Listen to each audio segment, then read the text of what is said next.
Let's quickly take a look at the three questions that we are looking for answers this evening on this show. The first one, how will the national parties face the regional forces challenge? Our second question, how does the opposition navigate, especially the challenges of swaying voters without dedicated representatives?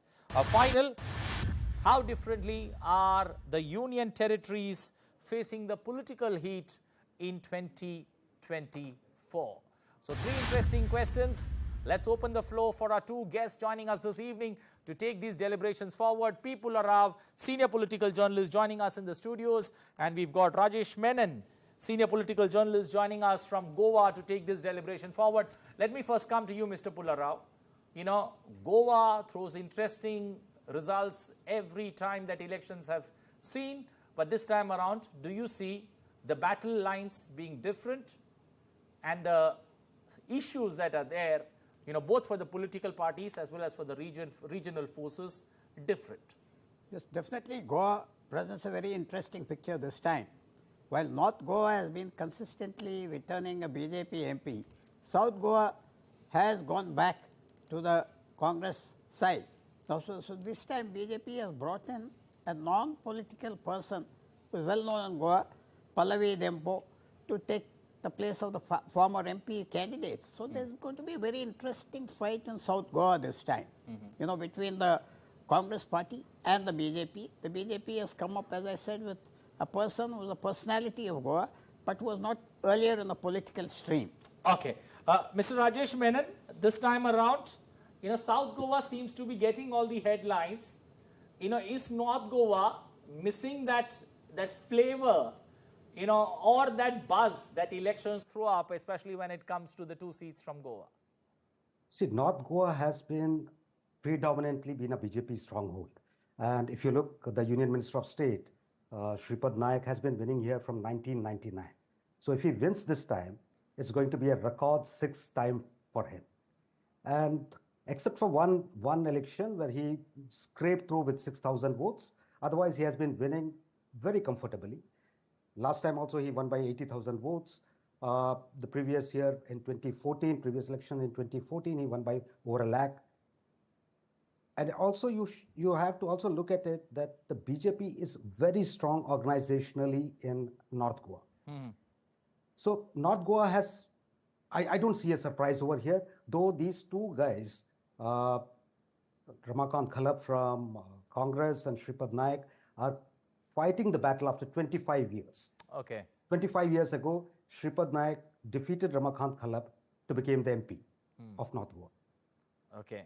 Okay. Mr. Rajesh Menon, also when it comes to, you know, this time around elections taking place in Goa, do you see the regional forces, you know, it's their battle for survival, especially not only in Goa, but also many states, you know, where the regional forces are not able to get the political pitch right when it comes to the national political parties, the way they bamboozle, the way they create the frenzy, the regional forces not being able to play or match steps with the national forces?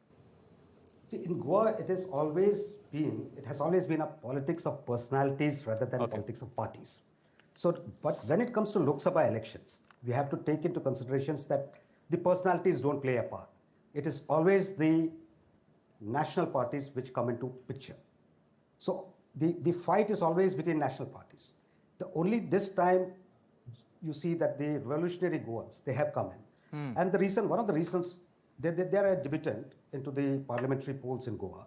And one of the reasons is because in the 2022 assembly elections, they got 10% vote share. And they also got one seat.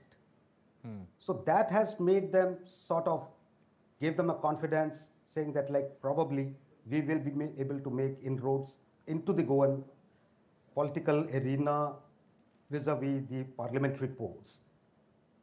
But I don't see a regional force coming out of Goa, taking on the national parties and trying to make an impact on the national level. Okay.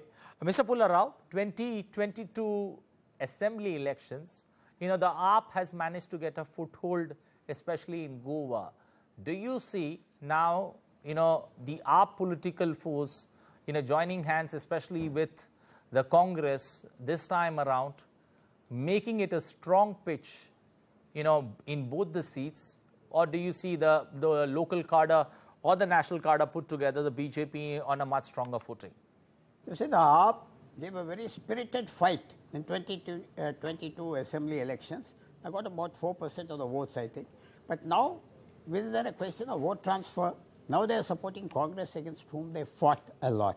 So I think it will be a dissipated force. Some of its votes may go to the other party, a small regional party, which got 10% last time, and then to the BJP. I don't think there will be 100% vote transfer from AAP.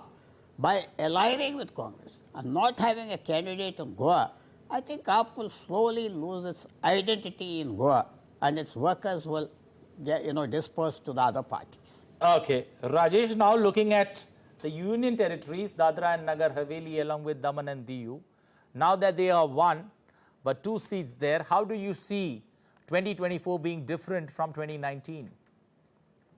No, I feel that, union territories generally go, if you look at it historically, they are generally with whoever is there in the center.